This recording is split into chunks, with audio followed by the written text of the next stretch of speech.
Hello, everyone. Welcome to a special edition of the Search Fund Coalition, uh, Tales from the Search Crypt. I will be your crypt keeper for today's session. Andrew Hoffman, founder of the Search Fund Coalition. We're going to talk about nightmares on Main Street. I'm going to be joined by Jed Morris, the king of the Sim Reaper. We're going to talk deep and hard about deals that actually went wrong and why you need to be prepared and ready for anything. Before we get started, I just want to give a quick shout out and thank you to some of our partners for today. First Internet Bank, Jared Johnson. Jared wants you to know, don't over leverage your deal. Otherwise, you'll end up in the grave. Make sure that you have the right mix of debt and equity in your deal and be able to find and be able to operate your business. Mark Sinatra from Aspen HR wants you to know that you don't want energy vampires on your team. Make sure you have the right team in place. Do an HR and PEO audit, and we'll make sure that everything gets done right the first time. Kane Cross and Chris Williamson want you to know that your money is your lifeblood. Do not get sucked out like a vampire. Somebody that I forgot. Oh, that's embarrassing. Jed Morris, come up on stage. Sunset Coast Partners. We're going to do this. Get ready. We're going deep. God, that's horrible. I know. I'm sorry for whoever you are. Hold on. I'm going to find you. No, Jed, start going. Oh, so bad. This is so embarrassing. I was on a roll too. That was really Well, good. I don't want to interrupt you. You're on a roll, and I'll just throw in there. I want you to know that failure is not finding a deal. Failure is finding the wrong deal. Failure is Yep. finding a deal that you personally guarantee because you feel the expectations of trying to be a quote successful searcher. And there's a lot of people out there who are going to help guide you in the right direction. But I can tell you that there is nobody out there who cares more about you not ending up in bankruptcy than me, because I know exactly what that feels like. Thanks, Jed. And our last but not least, overly risk strategies. Have insurance. Make sure that you got your garlic and your steak if you need it to make sure that everything works out well in your deal. Okay. Let's do this, people. So the way that we're going to structure today's session, we've got a few tales from the crypt. Jed is going to walk us through some stories. The names are changed to protect the innocent and the guilty. The stories and the industries are also pivoted so that we can talk openly. All of these stories are real stories that Jed has sourced through his collection and the book that he's been working on. So we know that they are legit in that way. We are then going to talk through each of them for a few minutes and just make sure that everybody has a chance to get insights and ask questions. You'll see on the right-hand side, there's a little blue chat button. If you click out on that, you can see the chat, and also there's a Q&A tab. You can drop things in the general chat if you'd like, but try to put all the questions in Q&A so that myself and the Search Fund Coalition team can keep tabs and make sure that everybody's questions and thoughts get answered. Yeah. Okay, so without further ado, we are going to go through 6 mini episodes of Tales from the Search. So, Yeah, and like Andrew mentioned, the reason why we've changed the names and the locations on these is because, and also the reason you don't hear these stories very often is because 9 out of 10 times they end in settlements and lawsuits, which include non-disparagement agreements and non-disclosure agreements. And so it is a requirement in the vast majority of cases that you can't give out the exact names. And then on the few cases where you can, it's just simply not fun for people to blast online that they've had some massive failure. So that's why the names are changed and the industries are changed to help protect people who have already have signed settlements and agreements in place. and that's why we appreciate what you're doing here, Jed, is that we need to shed more light on the deals and things that can and go wrong, not because we want you to be scared, but we want you to be prepared for Yeah. anything. And it's very easy to be prepared for growth. It's very difficult to really be discerning, especially when you are in the thick of it. So our first mini episode is the nuclear apocalypse. Market condition changes. Yeah. Jed Yeah. The Morris, first take us away. The first story is someone I can actually say the name. His name is Joe Odell. Joe is my partner at Sunset Coast, and Joe got his MBA at UC Berkeley at the Haas School of Business. Wonderful guy. Realized that he wanted to do a traditional search fund, and so he raised the traditional search along with his partner, and they found their first business, a healthcare business, a home healthcare pharmacy style business, and it was a $20 million acquisition. And so this is a great example of an acquisition where everything was done right. They had plenty of capital. They did Q of E, they did operations. They had dedicated investors who understood the space. They had the right pedigree, everything you'd want from a traditional search. The one thing that really did kind of stick out as a big red flag was the fact that they had a single line of revenue that made up about 65% of all of the revenue. And that's not uncommon in healthcare. It's also not uncommon in aerospace or other types of businesses where there is inherent customer concentration. And so they knew that going into this. They knew that that was one of the risks. However, based on market analysis, they knew that the risk of this, going south was relatively low. It was one of the known knowns, so that's what they were stepping into. And so their lenders got comfortable, they got comfortable, the investors got comfortable, they executed the deal. 9 months after executing, that number one line of business disappeared. The manufacturer of that particular reimbursable pharmacy type of medication decided to try to expand their market by being less competitive on price and more on market share, dropped their price, and overnight, about 65% of their EBITDA vanished into thin air. And so they were immediately in breach of covenant. They were overlevered, and thankfully, they did not go into bankruptcy immediately. Joe is a hell of an operator. His partner had to step aside because the business didn't have the cash to maintain both of them on payroll. And then he led the business for another 2 years, ultimately built out a separate line of business, a brand new line doing 8 million in revenue. Just wasn't enough to replace what they lost. And so he struggled another 2.5 years trying to keep this thing above water. Even got to the point to where he was able to restructure and get potentially another, $2 million of equity injection from their investors to keep moving forward. Ultimately, though, at the last minute, Joe informed his investors that he did not think it was a wise use of their cash. And so they decided not to invest. And then by that weekend, the business was closed. And that was it.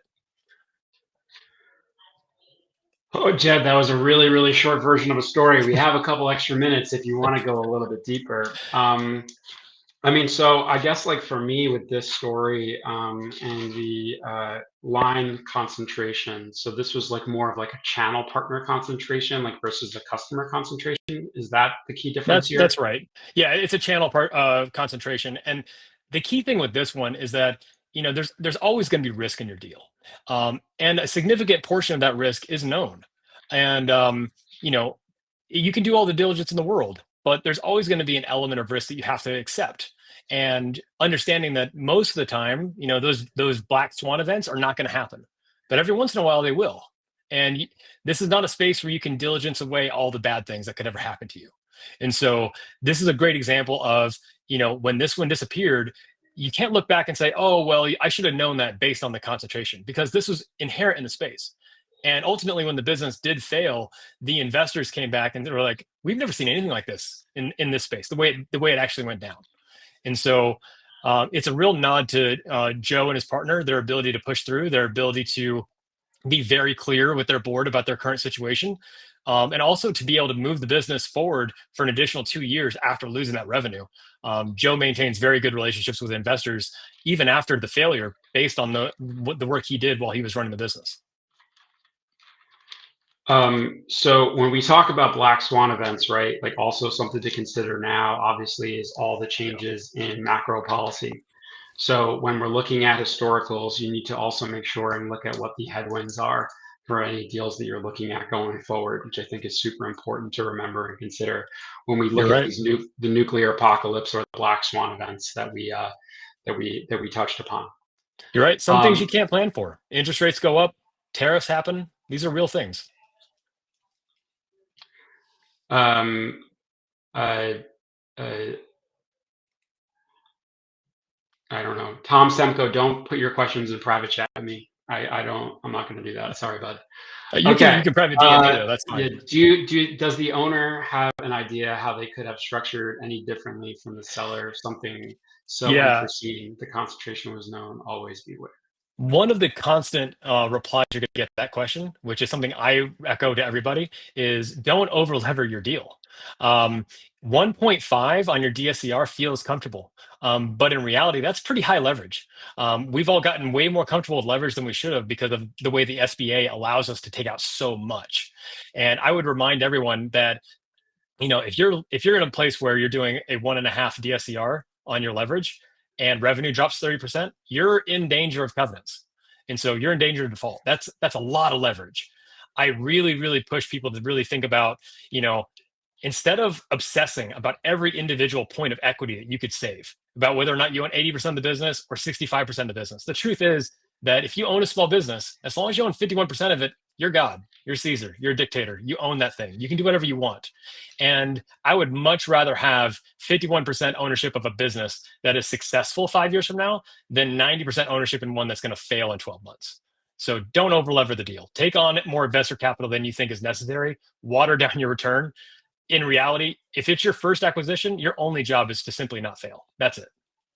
Yeah, surviving the first 12 to 24 months is the Yeah. hardest part of anything that any of us as acquisition entrepreneurs will do. Just getting to that starting line is not enough. Thanks, Jed. Yep. Now we're going to move on to story number 2. This one is Bad Frankenstein. Bad Frankenstein, Chris Myers and the DIY guy. Yeah. Chris Myers, he's a very interesting story because I've had a lot of these conversations, and 9 out of 10 of them kind of reflect Chris Myers. Chris Myers, he is somebody who I call him the DIY buyer. So he didn't have this MBA background. He didn't have any of this kind of stuff. He was actually a blue trade collar worker, specifically in plumbing. He'd kind of grown up in plumbing. He knew it very, very well. And he kind of, he'd been online just like the rest of us, and he saw all the big movement about, hey, go buy a business. It's everywhere. It's unavoidable. And so he saw the writing on the wall and thought, I'd much rather run and own a plumbing business than, just be an employee for the rest of my life, which is fair. But he approached it from the wrong direction. To his credit, he did start off by engaging with the legal team, but the legal team he engaged with was very much, they agreed that they would only bill him at close.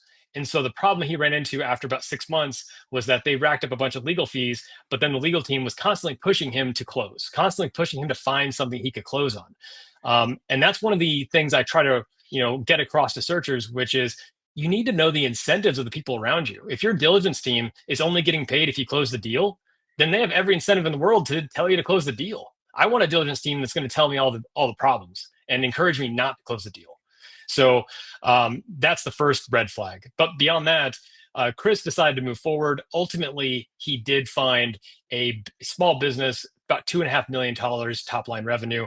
It was run by a father and son. The father was in his late 60s. The son was in his 30s.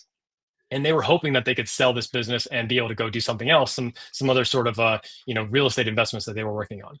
And so Chris met with them, decided they agreed on a 100% seller financing deal where Chris would come in and basically take over the business on day one, make payments over the next 5 years with a balloon payment on that 61st month. That's kind of how they structured that. So Chris steps in, starts running the business. Everything seems fine. But then around month number 3, they starts having some tension with the previous seller because he notices that the seller isn't really being cooperative anymore, is kind of being distant in the office. And what had happened was that they had a misunderstanding about who owned accounts receivable.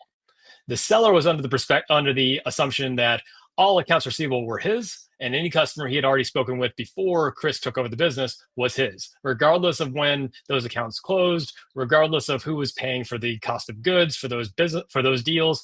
He was sticking around to collect his checks. Chris absolutely was against that. You can imagine when you're doing trade work, he's already putting out all the costs when it comes to piping and materials and on-site work, and he's waiting for these reimbursables to come in to fund the business. And then he ends up having this dispute with the seller who believes that those reimbursables are his. ultimately, after the first 4 months, they had about $600,000 in reimbursables that are just sitting in a bank account that they're arguing over.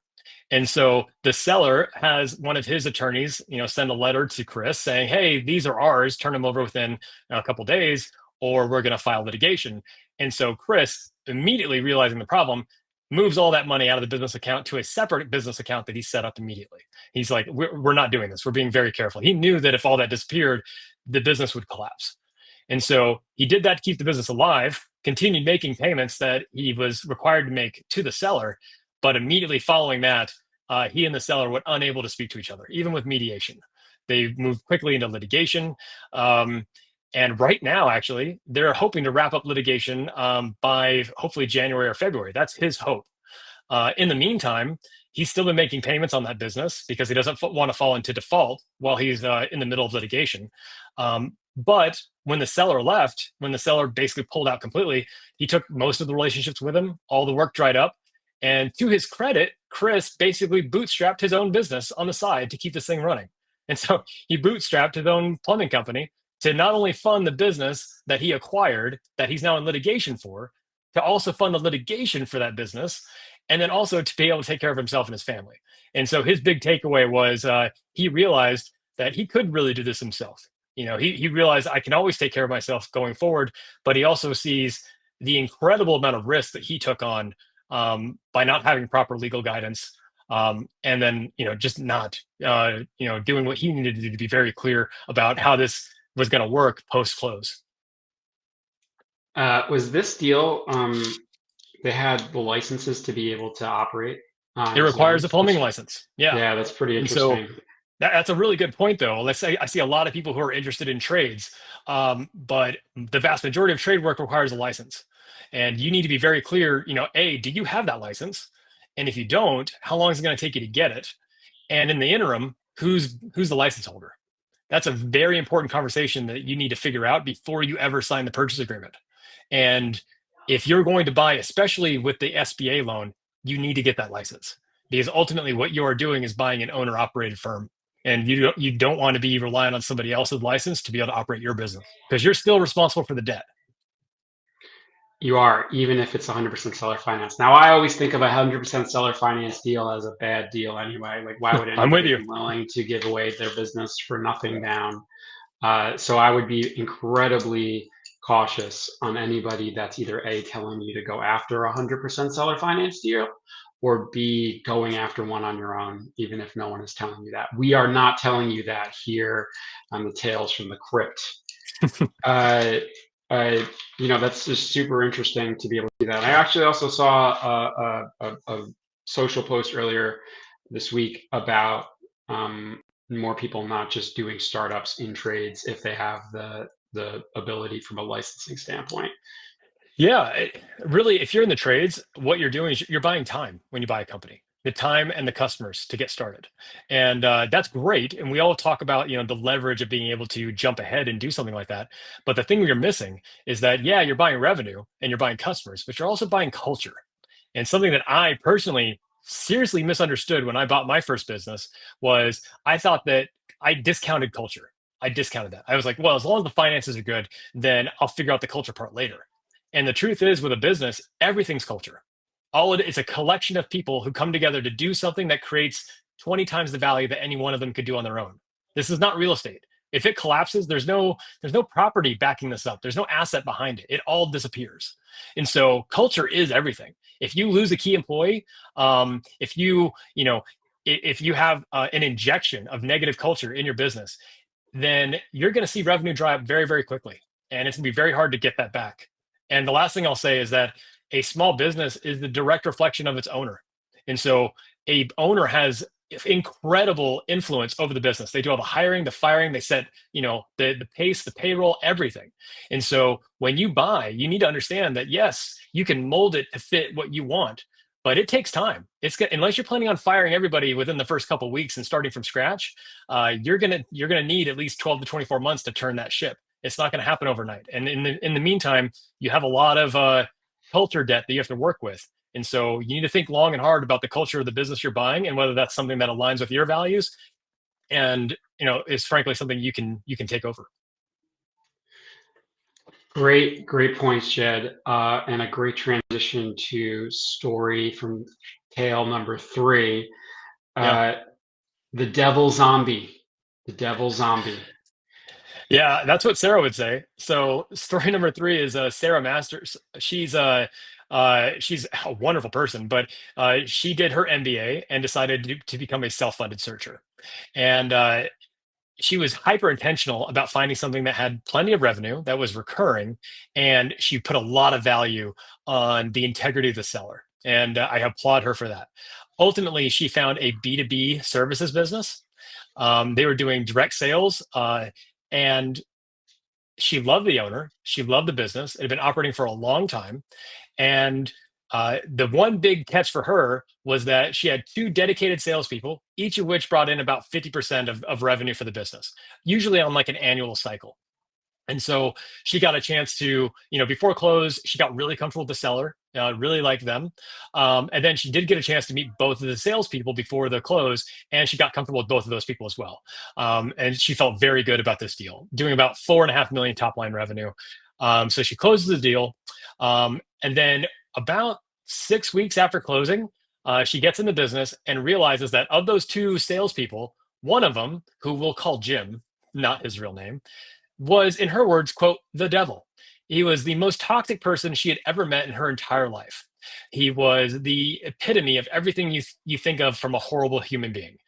Incredibly racist, incredibly chauvinistic, treated everyone in the office like absolute garbage, but very charismatic. And so his charisma came through very well in sales. His charisma came through very well in their initial conversation. But she found out very quickly that on the other side, everyone in the company hated this guy, and he hated all of them. And in fact, the seller was a wonderful person, but was very non-confrontational, to the point to where the seller had largely withdrawn from the business because he just didn't want to have to deal with this particular salesperson who was bringing in half of revenue, and just basically let this salesperson run wild all over this business. And so initially, what Sarah thought was a good thing about the seller being removed from the business operations overall ended up being a very bad thing, because that meant that this other salesperson was just running rampant. She tried to work with him because, again, he's bringing in half the revenue. But after about 4 months, she could not handle him and fired him on the spot. Immediately, this salesperson sets up a competing shop, steals about half the revenue and clients because he owns the relationships. And so they had to deal with that very quickly. Luckily for her, the other salesperson was wonderful. The environment within the business improved overnight, as you can imagine. And they were able to move forward for another 18 months. But ultimately, they weren't able to add any additional customers. Revenue started declining, and then when the revenue dipped below, about 1.5 million top line, the other salesperson, she tried hiring a few other salespeople. Nothing really worked out. It just really turned out that getting new customers in the space was actually a lot harder than she thought. And corporate clients are very sticky. In this case, that worked against her. And then ultimately, the other salesman left, a year and a half later, because she had to do what was best for her and her family too. So, and that was kind of the death nail in this business. A couple things there. So just guys, remember that key man risk doesn't necessarily just mean the seller. It can Yep. mean key employees, and that's very important.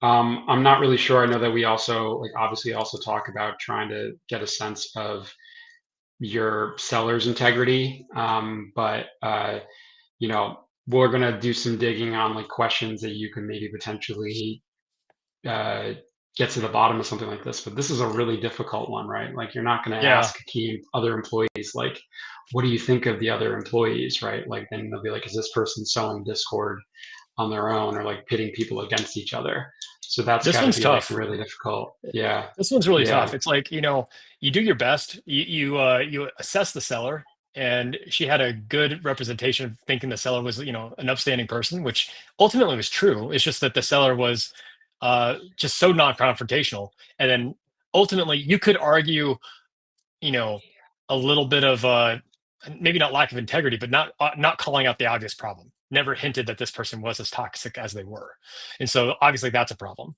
And then a lot of times you don't get an opportunity to meet the employees of the business, and you do push to try to meet the key employees, obviously, but usually maybe one or two times. And so you have to make a decision based on very limited information. And if you're trying to assess the culture of business, you know, it takes a lot, from an EQ perspective. One of the things I try to do though is I try to figure out like what's the general reputation of the business around town. What I found is that a lot of small businesses, especially if they're regionally, constrained, they all kind of, and they're in the same community. They all kind of know each other. And so, if there's a way that you can look around town, talk to suppliers, talk to vendors, as a customer, perhaps not as a buyer, and try to get a feel for like, what kind of companies, what kind of teams people like, then that might be one way to kind of, try to hedge your risk. But this is a great example of you just don't know what you're stepping into until you do. Yeah, and I mean, like again, like this was like an internal culture issue with this employee and the toxicity that this person was bringing, which is like one of those things where it's like no matter what you do as a buyer, you will never know as much as the seller does. So there's only so much we can do from a structural standpoint.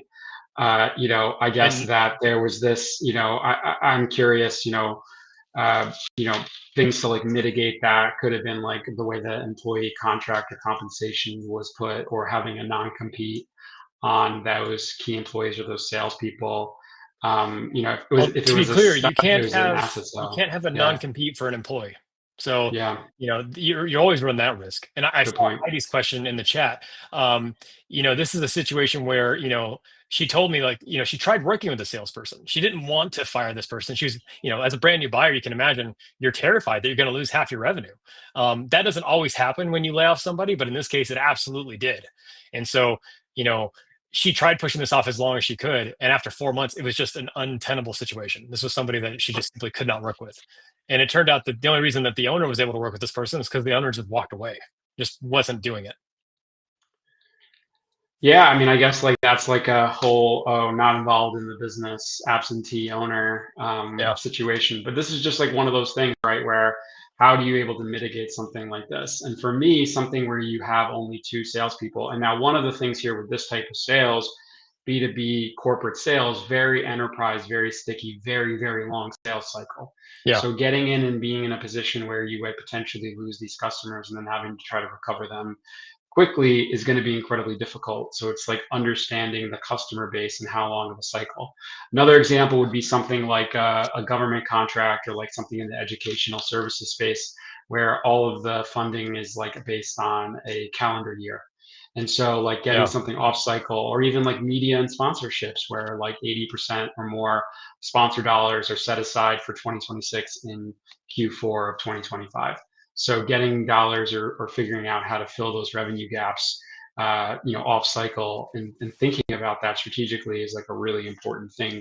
So you don't end up in the devil zombie employee category.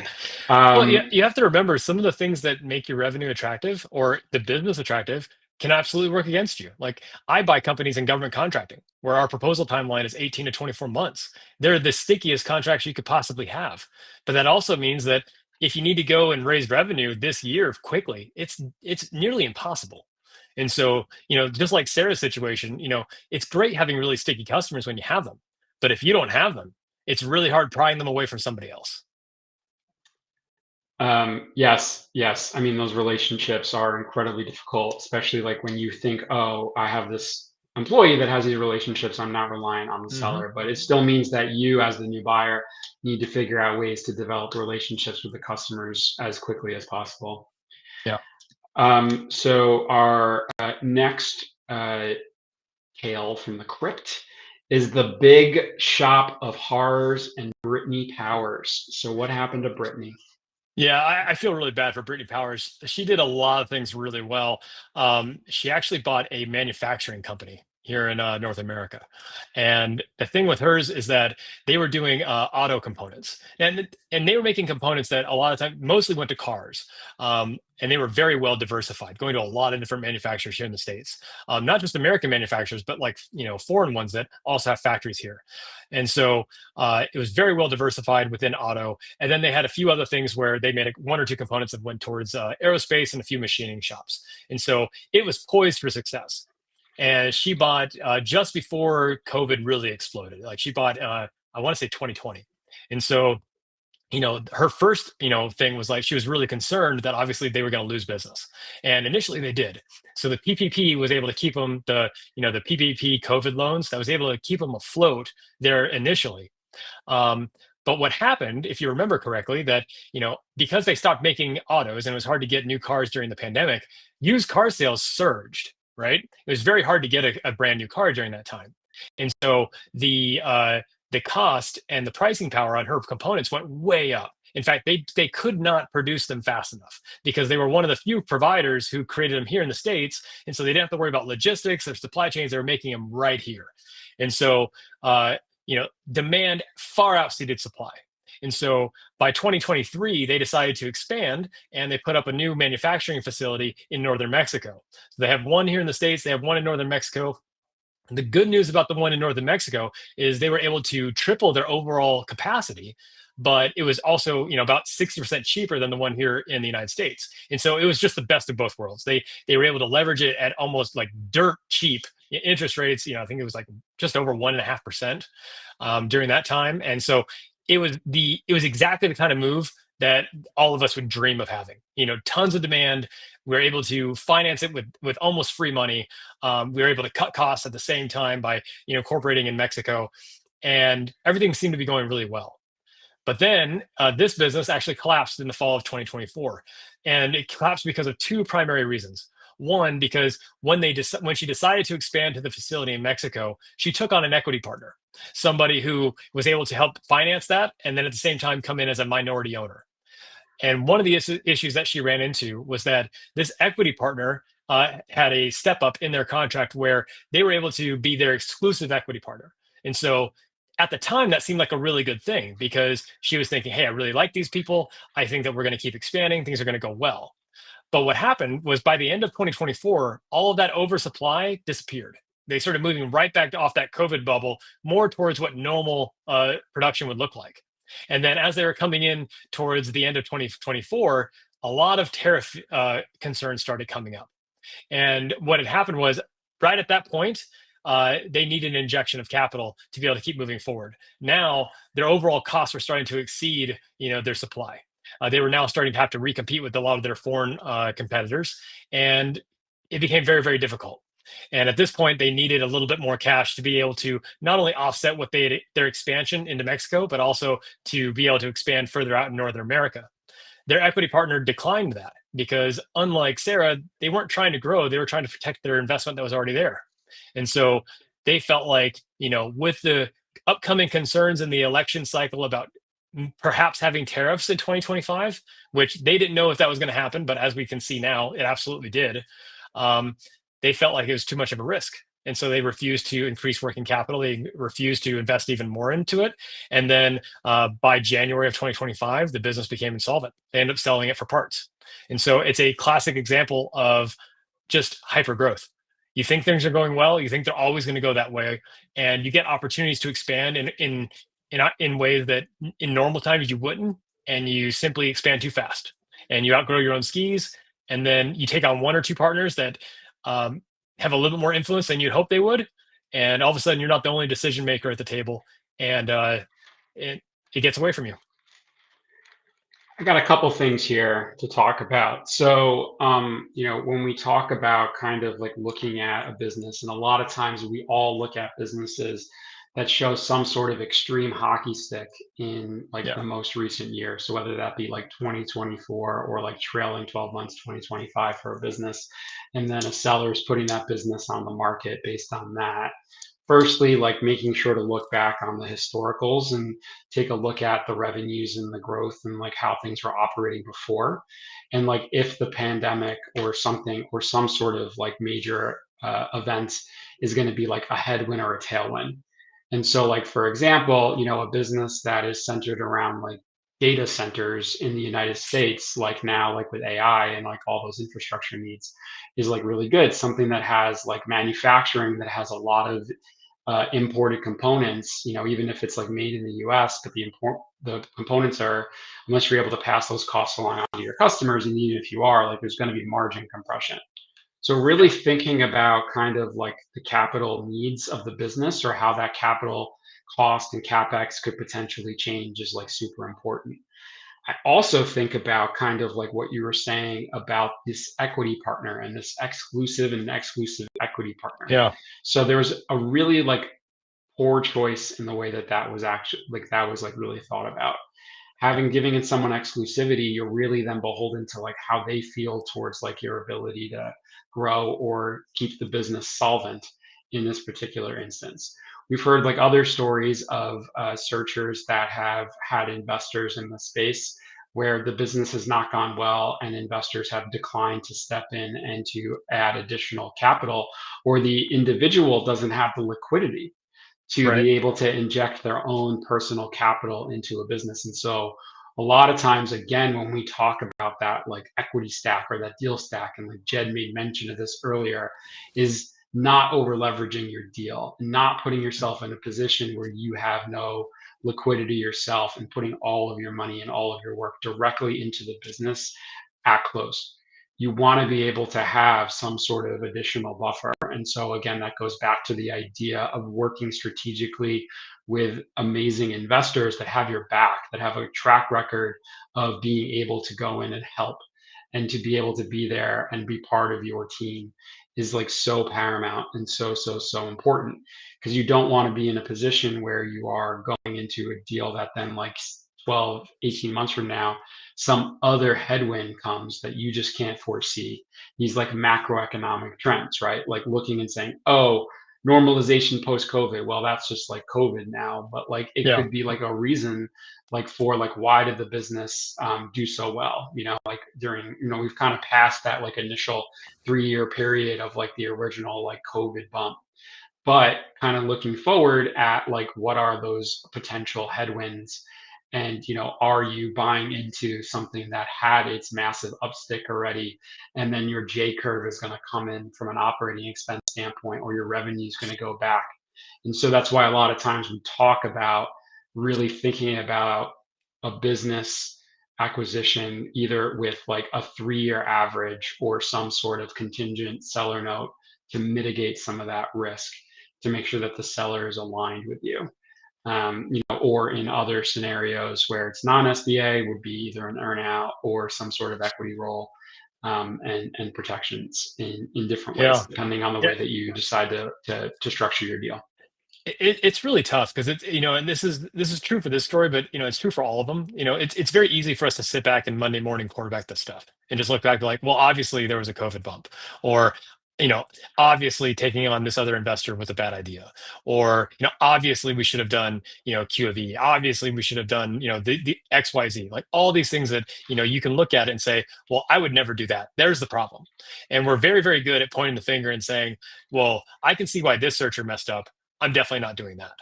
And I would caution you because these are not like, these are good searchers. They're people who are very well qualified.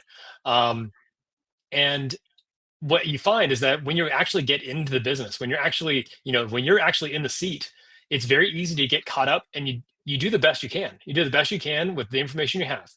And I don't know that if it's 2023 and I'm sitting in a business that has twice as much demand as I have supply, and interest rates are near zero, that I wouldn't have been thinking the same thing that Sarah did. This is a once in a lifetime opportunity to really grow aggressively, to expand my my total addressable market, to bring in a lot of customers, to grow past COVID.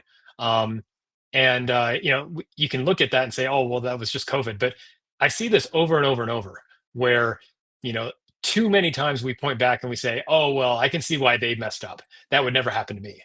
But the one big consistent thing I always see over and over and over is that the problems we run into as searchers that lead to these failure stories, they're repetitive. A lot of times they're the same thing over and over and over. And I caution you to think that if you think it can't happen to you, I guarantee that's exactly what's most likely to happen. Like, make sure that you're not, like not having that cognitive bias, not thinking that, well, obviously I would never have that kind of problem because I know better. These are not stupid individuals. Yeah. Thanks, Jed. Hey, Dana, it looks like Caleb doesn't understand how technology works, so you could just take his Q&A questions and drop them in there for him. Thanks for that. So, I mean, again, going back to this idea of like these like black swan macro trends, like type of events, trust and verify, protect your downside, do what you can to make sure that you're not putting yourself in that over leveraged position. Yeah. The next one, self cannibalism, eating yourself to spite, eating your nose to spite your face. Miguel, tell us about Miguel. Yeah, Miguel Tello. I really like Miguel. He's a really great guy. Um, he's actually a really great lead into what I was just talking about. This whole idea of Monday morning quarterback. So Miguel actually was a Harvard Business School grad. He decided to do self-funded search. If you know about HBS, they really pushed the self-funded search model. He really liked that idea. And one of the biggest things for him was that he thought, I want to be able to um, I want to be able to do my search. I want to bring. He had dedicated investors. He knew what he was doing. He had great QOV, great legal, and one of the really thing that got him was deal fatigue. And so I see this a lot. I see this a lot with searchers who, you just started searching. You're super excited. You post on LinkedIn, "Hey, I'm so excited to announce that, top of the mountain capital, we're live. We're looking for that one great business that we're going to shepherd into the next generation of blah, blah, blah, whatever you decided to put on your website." And that's great. I'm really happy for you. It's super exciting. But we're really excited around month 3. We're super excited around month 6. We're starting to build out our deal flow. Sourcing's coming in. We've had conversations with sellers. We've already passed on a few things. We've seen 1 or 2 we like. And we know in the back of our mind, like generally speaking, most successful self-funded searchers, they're going to be somewhere between that 18, 24-month time frame to find something and actually get it locked up. And that sounds all well and good. But then, around month 12, you tend to find that one deal that you're really excited about. And you go into diligence, everything's working out really well. But then for some reason, it falls apart. Maybe the seller gets cold feet.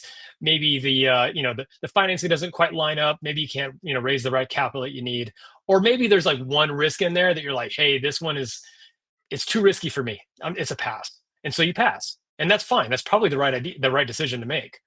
But the problem you run into is that, and the problem that Miguel ran into is that he got to month 19 and he starts having these thoughts where he's like, deal fatigue starts setting in. I've been under LOI 4 times now. None of them worked out. Everybody knows that I'm a self-funded searcher. Everybody knows that I've been telling everyone I'm going to do this. I've been telling everybody I'm going to find the right deal. All my classmates have great jobs. They're asking me like when I'm going to close. Everyone expects this. And now I'm starting to have like remorse because I look back at that deal from 12, that I found at 12 months. And I think, well, maybe that one big red flag, maybe that was manageable. I know that there's no such thing as a perfect deal. Maybe that was the one. And I start thinking about the one that got away. And that's when it starts getting real dangerous. And that's when it got dangerous for Miguel. He found a deal right at month 19. And, overall, it looked pretty good. He told me, he's like, yeah, I went into it and I remember thinking, it's not great, but it checks off most of my boxes. So let's do it. And then he's like, I wasn't super excited about it. It was fine. So I just figured I'd submit an LOI and see what happened. And shock, the LOI was accepted. So now I'm in diligence. And he's like, okay, cool. So he moves in, starts going through his checklist and brings in his QOE provider. And the one line that really stuck out to me was like, he mentioned that he's waiting for QOV to come back. And he said, Jed, I remember thinking, I hope QOV comes back and says this isn't a good deal. I hope it comes back with a red flag or something. And it's like, I don't know why. I just had this feeling. And you remember thinking like, I really hope the QOV like rules this company out completely. And then a week and a half later, QOV came back and was like, yeah, it's fine. Revenue checked out, margins checked out, cash flow checked out. Everything was good. I mean, it wasn't perfect, but on a 10-point scale, it was probably an 8.5. QOV was fine. Nothing worth retrading, that's for sure. And so he looked at it and he's like, all right, well, what I'm feeling is probably just, the fact that, I'm a first time buyer and there's always going to be that, hesitation and all that kind of stuff. And, this one checks all the boxes. I put together my deal box. This one checks the boxes. I'm there and let's move forward. And he did. So he moved forward. 12 months later, he found out that there was actual seller fraud in the business. And so without going into too much detail, because it's hard to really separate the facts from the fiction on this one, this was a business where they were providing a service, a B2B service, and they were using premium parts, and they were billing for premium parts. But the seller was actually fulfilling the orders with very cheap parts and saying they were premium and then billing for premium. And then when Miguel found out, he reached out to the oversupplier of those premium parts and was like, hey, did you know this? And they're like, yeah, kind of. We just don't care because we're still getting sales. And found out that everyone kind of looked the other way because everyone was making money. And so he was put in a position where it's like, do I move forward with this fraudulent business, or do I actually fulfill, with the premium parts that I'm contracted to fulfill with? And if I do, my margins disappear. And so he decided, I'm going to fulfill with the premium parts because that's what I've contracted to do. His margins disappeared, and he immediately sued the seller. And that litigation is still going on today. And so that's a great example of, sometimes your gut knows. Sometimes your gut knows when you don't know. And it's a really great example of just deal fatigue. Like when you've been doing this for month after month after month, and you feel all the pressure, and you put together this buy box, and all of a sudden the boxes are checked. This is why it's so important to have people around you who have been there before. Find somebody, hopefully more than one somebody's, who have closed deals in the past, someone who has no vested interest in your deal whatsoever, and at the same time has vested interest in seeing you be successful. And, from the very beginning, treat them like your personal board of advisors, like help, and listen to them. For the love of God, listen to them. If you pitch them a deal and be like, hey, what do you think? And trust that they have your best interests at heart. And so to help you not make a dumb decision later on. And again, his biggest thing was like, I knew it. I had this feeling. I hoped the Q of E was going to come back bad, and it didn't. And I moved forward anyway. And he kicks himself to this day for it. And he learned a lot. And he's actually planning to move forward as an independent sponsor. So he's not out of the space, but he's still going through litigation now. And it's been 16 months since then. So these things don't wrap up quickly sometimes. So, have that board of advisors, that personal team that can help set you straight. You are muted, sir. Wants to listen to me talk anyway, and now I somehow changed the format. Oh, we're back. Okay, so we really care. Like, I think Jed and I are both up here on stage to be like, we want you to buy a good business. We want you to be successful, but you ultimately have to be the one to make that decision. Like, we're only as good as like advisors, and your deal team is only as good as like the advice that you accept from us. And there's definitely that level of hubris here, where there was this feeling that's like, I got to do this. And the worst case scenario is not having to go to your friends and family and be like, I did not succeed in my goal of buying a business and becoming a small business owner, entrepreneur. It's ending up in this graveyard with us here today. That's the biggest thing that we want you to know. And like, leveraging experts and being surrounded by people that care, as Jed mentioned, is like so incredibly important to be able to do and to think about. Thanks, Jed. So our last tale from the crypt before we start answering some of the questions in the Q&A section for a few minutes is Silence of the Lambs. So, and Buffalo Bill. So what happened to Jill? Yeah, Buffalo so Jill. Jill Stevenson, she had the problem that so many of us think about in the very beginning, that non-compete clause. And so for her, things were going pretty well. She had found a company in South Florida that was a distributor, and met the seller. Didn't particularly like this person, but at the same time, the business was solid, and so moved forward. And she was very, very clear from the beginning. She had excellent legal representation, got the Q of E done, knew that there was no, really felt comfortable there was no fraud or anything like that. Loved the business. And it, just to be clear, there was no fraud. And so that's great. But the problem that Jill ran into, and I'm kind of abbreviating this just a little bit, is that the seller tried to push back pre-purchase agreement on the non-compete clause, tried to get it mitigated from 5 years down to 2. And Jill was like, I don't think that's a good move. And to her credit, her legal counsel was like, yeah, that's a red flag. Really push for 5 years. And so she's like, okay, so she pushed for 5 years. Ultimately, the seller relented. But Jill will tell you today that the fact that the seller even wanted to have that negotiation proved that they planned to compete. And sure enough, the seller had already set up a competing business on the other side of town before they even signed the purchase agreement.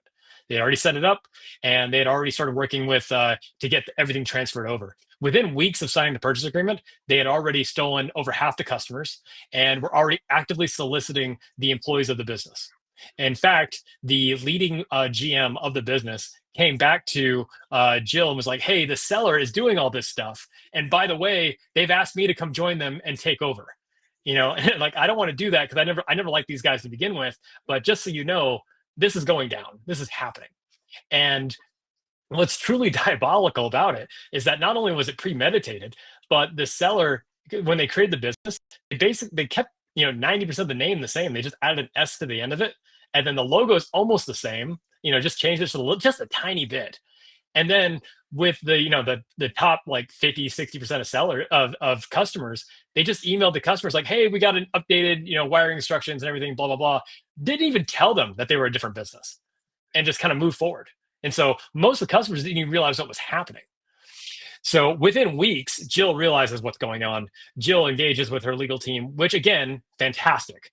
And they issue, cease and desist letters. They move for litigation, and ultimately they got to a settlement. And here's the thing that a lot of us don't realize. I've been through lawsuits when it came to my business collapsing. A lot of people out here have been through litigation. And if you've never been through this, you have this misunderstanding that the legal system is there to protect you.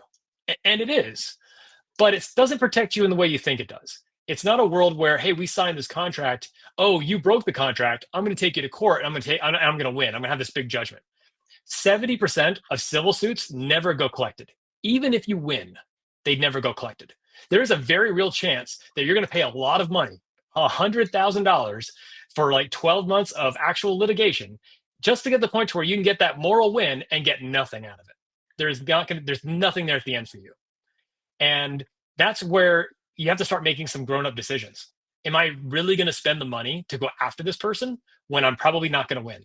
And even if I do win, is there anything to collect, or is it just a hollow victory? And so ultimately, Jill decided not to pursue litigation after about 6 months. Quite frankly, the business was insolvent at that point. They had lost all their customers, and even though they knew that the seller was objectively, in violation of the entire purchase agreement, she didn't have the finances to really go after them and even keep the business afloat. So she decided not to continue litigation. However, very specifically, she did not sign a settlement with them, and instead referred them to the local district attorney. And so, fingers crossed, this is still ongoing, but we're very hopeful that the district attorney is going to bring up criminal charges against this person, because they absolutely deserve it. Now, even if that happens, that's a wonderful moral victory, but Jill is still out. Like, she still had an SBA personally guaranteed loan. She's, bankrupt. She's still dealing with all the aftermath, not just on the financial side, but on the personal side.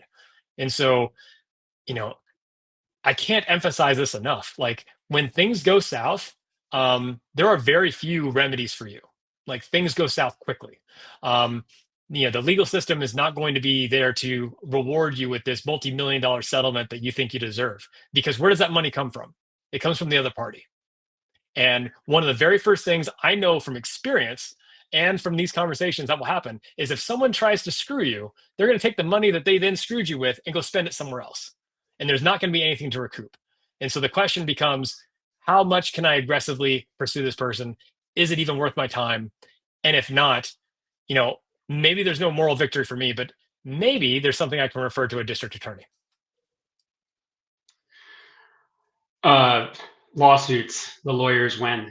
So guys, we don't really want to end up in that position, right? So there's not a lot you can do. I will say that I know a story that was similar to this, in that there was, a